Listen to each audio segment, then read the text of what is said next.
Morning, everybody, and aloha. Welcome and to Just Talking 24, page 24. I have to apologize because I misspoke the last page when I said that money was the reason what killed more people than anything, and that was wrong. Um, and the reason why, let me clarify that. It's the most important material thing that has killed more people. But the one thing that has killed more people is, and it's synonymous with money, and that's power. Power is something that it's innate in us. We see it all around us. Okay, it's basic human nature. The power of the fittest and the strongest and everything. Power is, and it's a very delicate and it can be a very precise double-edged sword. You can use it for constructive purposes, or you can use it for destructive purposes. Man thirsts for power. He Power gives him an illusion of control. He thinks if he has power and he can control it, then it's good because he is man. See the arrogance of it. Power is something you got to be really careful about. Um, like I said, if used correctly and used productively, it can be you know, a magical thing almost. It can give you insights. It can give you abilities. It can forward this species. But unfortunately, the downside of power, it's all it corrupts you. It blinds you to the fact that you get all of this control over people and you like it. You like the control, and people have killed for that. I mean, you know, that's why countries go to war with each other.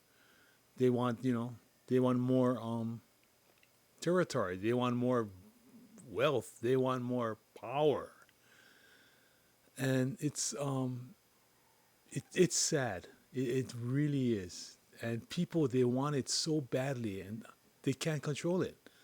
They get it, and it just consumes them, and it leads to arrogance, and that's the biggest enemy of common sense is arrogance. When you think you know it all, like I'm learning stuff every day now. I'm I'm on this almost obsession with learning. Um, this past week I was learning about how would it be. See, our space travel, interstellar travel, is based on solid fuel rockets, and they're saying that they can get they'll be able to make the production plants on Mars that can extract liquid oxygen because they found water, right?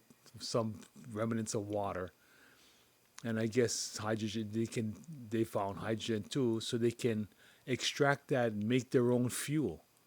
But imagine if we could get power from something else and we didn't rely on quote unquote combustible fuel. You used another type of energy. See, right now they use combustible fuel. It it lights. You have oxygen, hydrogen, and they give it a heat source. And when it ignites, it expands the air or the gas around it. This expanded gas is pushed through a nozzle. It's compressed and pushed through a nozzle, and the escaping gas causes thrust because for every action there is a reaction, right? Okay, so there is thrust, and that's how we get from planet to planet. Well, I mean that's fine for elementary, for baby steps, but I'm talking about an energy that doesn't require combustion. I'm talking about an energy that just requires energy, the energy source. We haven't discovered it yet. Okay, not to say it's not out there, but We just haven't discovered it. But see, man in his arrogance thinks that everything he knows is everything there is to know. We used to think the same thing about evolution, right? Darwin's evolution. you know, but then finding out that we're not evolved. I mean, I don't believe we're evolved because we haven't evolved. Man is still the same way he was when he was a caveman. The only thing changed was our lifestyle, really. But you look at the basic, his basic traits, he's still doing the same thing. So that's not evolution. That's just the dates and the names have changed, you know? And that's man's arrogance. Like the astrophysicist talking about time travel. Personally, I don't believe in time travel. That would be a power that man should never have. And they say that if it happened, and if you got the ability to travel through time, then man would have come back already. Because you're gonna get that one idiot that's not gonna follow the rules. And it's just a power that is not meant for man, if you know what I mean. It's a power that is meant for a power that's higher, and that's what I call God. Okay, but this thing about power, you have physical power. You can move mountains. You can fly people from here, there, wherever. You have the physical power, but you also have the mental power, and that's the power of thinking. That's the power of life, and man cannot create that power. He can try. When I was in ICU and a person codes, we can try and bring them back to life. They're technically and physically they're dead, they're flatline, and sometimes it works and we bring them back. And a lot of times it doesn't because it's just their time to move on. But that's power. And man wants this power so badly. He and the thing is, you don't know why he wants to. I mean, I know why he wants the power, because he wants to control. He wants this illusion of control. You know, global warming. Man has caused global warming. Well, like I told you before, the scientists have agreed that Loch Ness in Scotland was once under 3 miles of ice. 3 miles, folks. That's over 16. That's almost 16,000 feet of ice. What happened to the ice? Okay, it disappeared. How did it disappear? It got warm. But man wasn't running around with his cars. You know, the cars didn't do it. Pretty sure that the dinosaurs farting didn't do it either. They're methane gas. No, it's Mother Nature doing it. And man wants to think that he's so darn powerful that he can control Mother Nature. Arrogance. It's arrogance is mean. It's a mean power. And man wants it. I don't know why, because he can't control it. I mean, we can't even predict the weather. How are we going to control it? And I see that all the time in my news. On Wednesday, they say, oh, yeah, tomorrow's going to rain. And on Thursday, they go, well, it was a beautiful day today. So when it says it's going to rain, hey, plan your picnic, man. Let's go. But with this Memorial Day, you see the power. Yeah, Memorial Day is to remember the dead. That's what power gets you. Gets you killed. It's used wrong. Look at all, I go up to Punch Bowl. My uncle is buried there. He's a war vet. My aunt's buried there. I have friends, family of friends, buried there. They're all to commemorate the services that they gave for their country. See, the country asks you to give your life. You give your life. What do they give you? A piece of ground to plant your remains. Fair, yeah? But that's the way our world is. And it's for power. Unfortunately, that's what it's all about. When I look at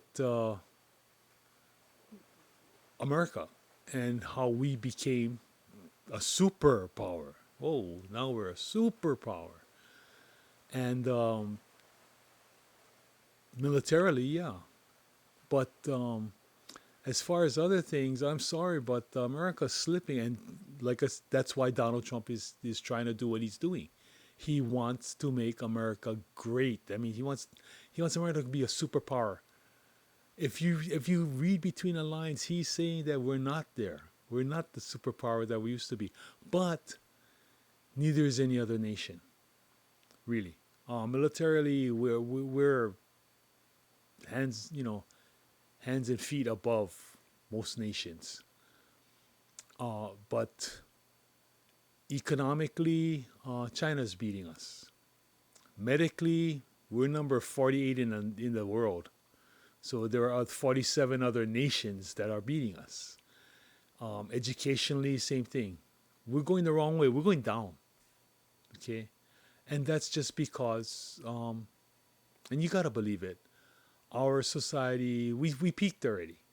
We had our day in the sun, and like everything else, even life ends. Well, the superpower will end, and the ones that are in power are not willing to give it up.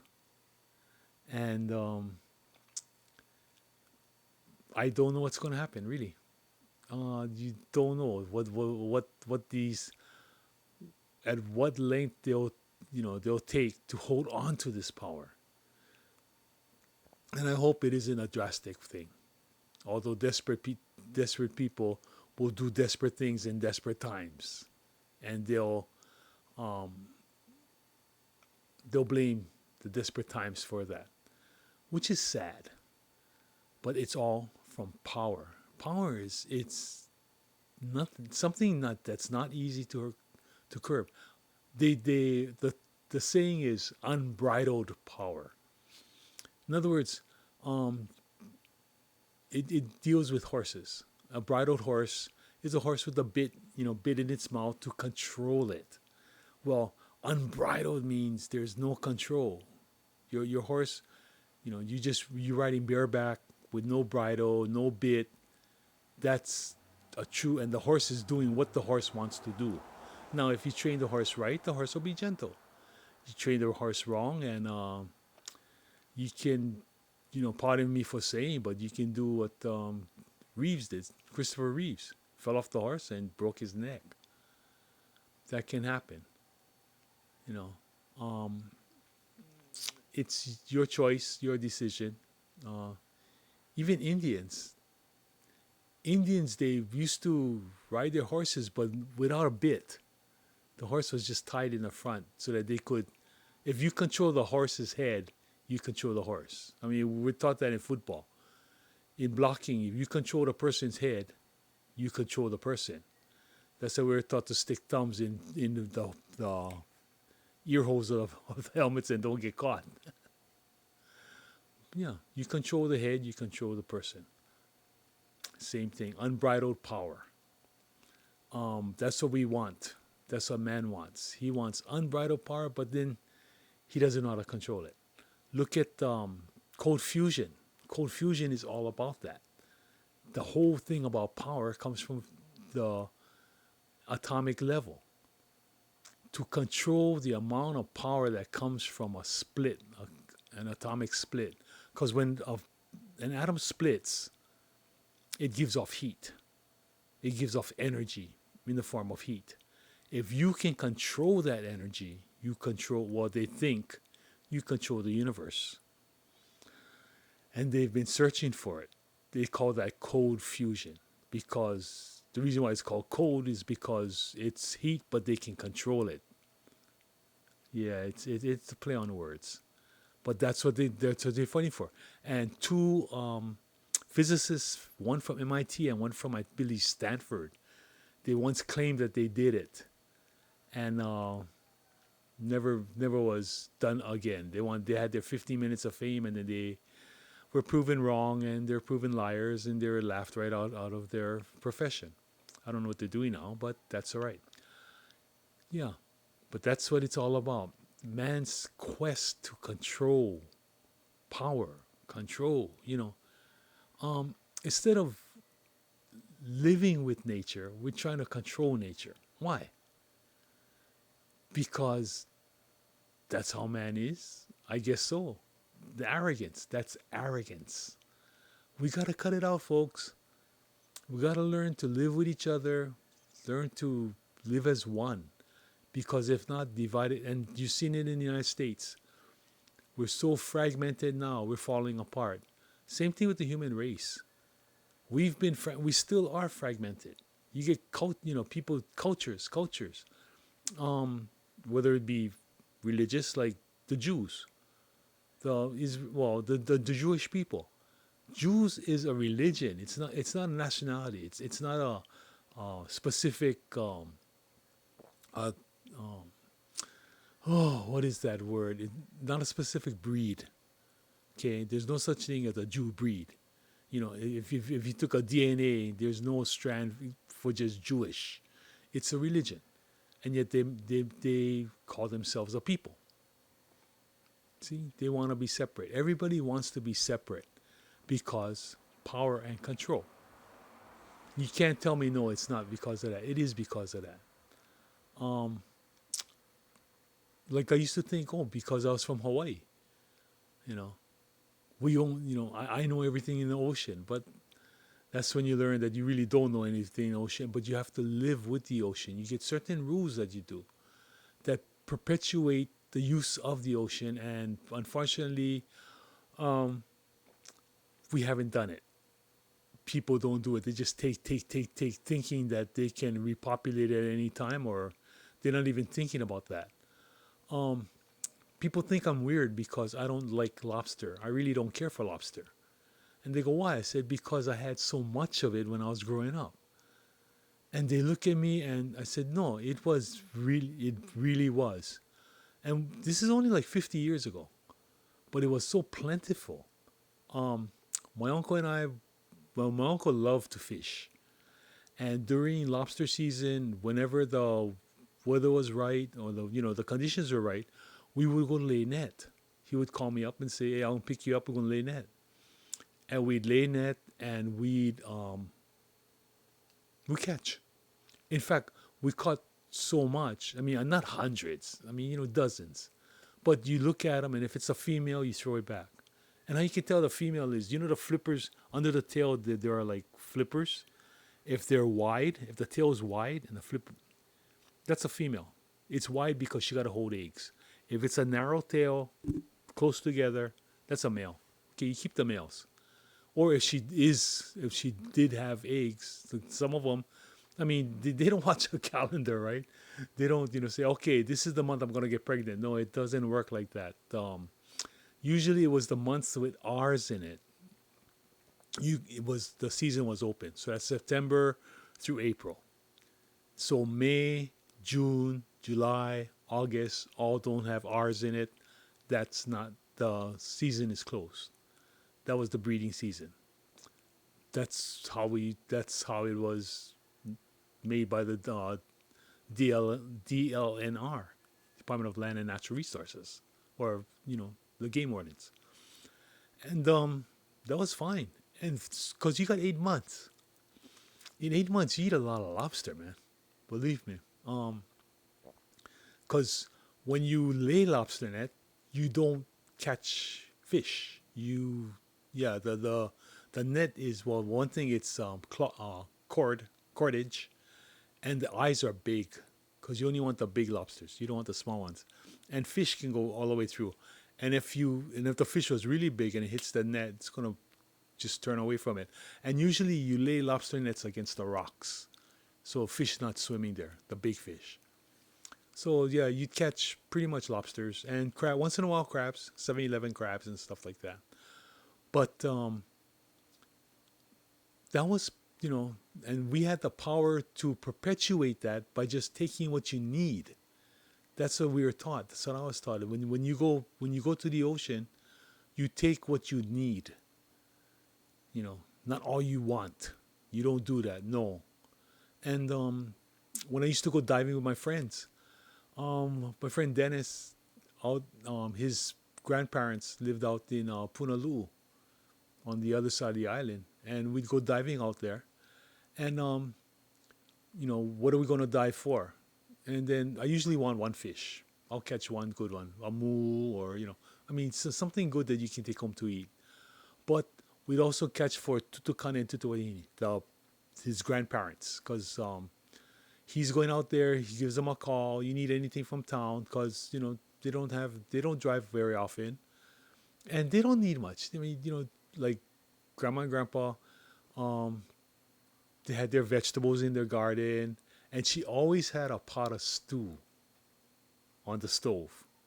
Oh, and they always had a calabash bowl of poi, and you'd eat stew and poi. You know, I mean, after we go diving, we bring the cooler to the house, and then they take what they want. If we catch squid or we catch any kind of fish, usually we'd bring out a piece of meat, some meat for the stew, or she wants chicken, or even though she had chickens, she wants the chicken. She's not gonna kill them yet because they're still laying eggs. So yeah, bring out, bring a chicken. So buy a chicken. What's cheap? Back then it was cheap. And so we do that. And that's the way they live, and that's the way I grew up living. My family was never big. We knew who was in control, right?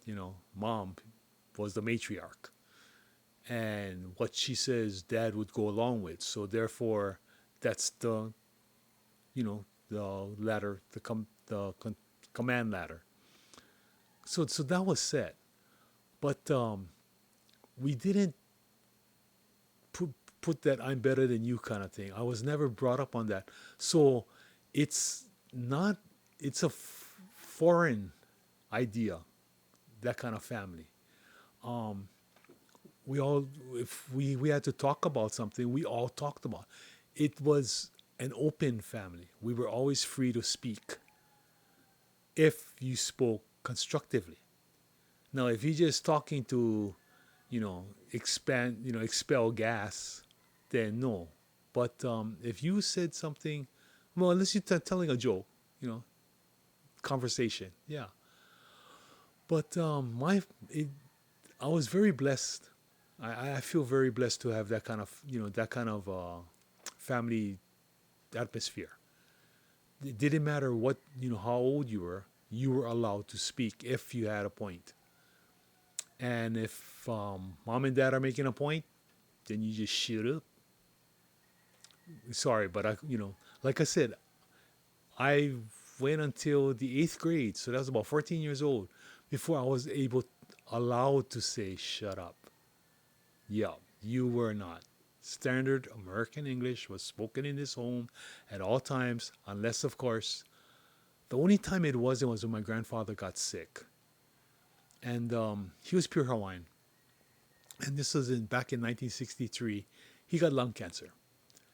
And he came to, I guess, hospice at home. And I was told by my mom, every day after school, you stop by and you talk to Grandpa. You go talk with Grandpa. And he and I mean, we were always close. He always, he always spoke to me and I spoke to him. But towards the end, he spoke more Hawaiian than he did English. And I understood the Hawaiian. I couldn't speak it back, but I could understand it. In Hawaiian, we call it olelo. I could not. I could understand it. And he spoke it and I could translate it. I don't know how that works. That's the way your brain works.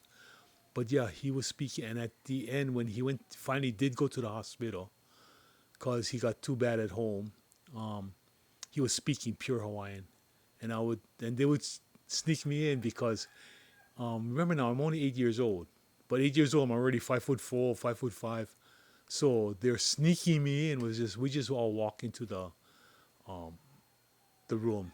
And his room, I remember, was on the fourth floor, way at the end by the staircase, the fire escape. And that's how I would go up and down. They told me, no, you got to go that way. You cannot go through the elevator because you're not allowed to on the floor. And I would go in there and walk in through the door, and his room was the first room on the left. But he went in, and I would speak, and he would speak Hawaiian. But see, that's the kind of family we had. Power was not, it didn't have to be dictated to us. You picked it up right off the bat and you understood. And if you wanted to do something, if you had the initiative thinking to do it, you had two choices. Number one, you'd go over what you're going to do with the person, your parents or whatever, or you do it and then you take the consequences. If it's positive, fine. If it's not, you get the consequences for that. But they didn't stop you from doing that. They didn't tell us what to do for most of the part. It was expected. We were expected. You go to school and stuff like that. But power, it's there, but it was used constructively. See, and that's what I'm used to too. And that's why I tell you, it's possible.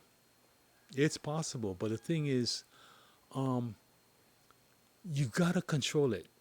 You got to know what you got. You got to know how to use it. And people don't. No, really, people don't. They think that there's the best. Like, well, we say, oh, America, democracy is the best. Well, we're finding out that freedom, without the power to control it, is not that good. Look what happened. We're going down. We went up to the top. Freedom brought us to where we were, and freedom's going to take us down. Live by the sword, die by the sword. Live by freedom, die by freedom. It's really weird, yeah, how that works. But that's just man. The cycles. And man, no matter how much he wants to control it with his power, he won't. Won't ever. Well, that's about it for power today. Want to thank you all. And want you please to like and subscribe. And take the power to do that. And as I say always, ahui ho, maalama pono. And from my heart to yours, aloha. Have a great week. Happy Memorial Day. And remember, take it easy out there. Love each other, okay? Malama pono. Take care of each other. Bye-bye.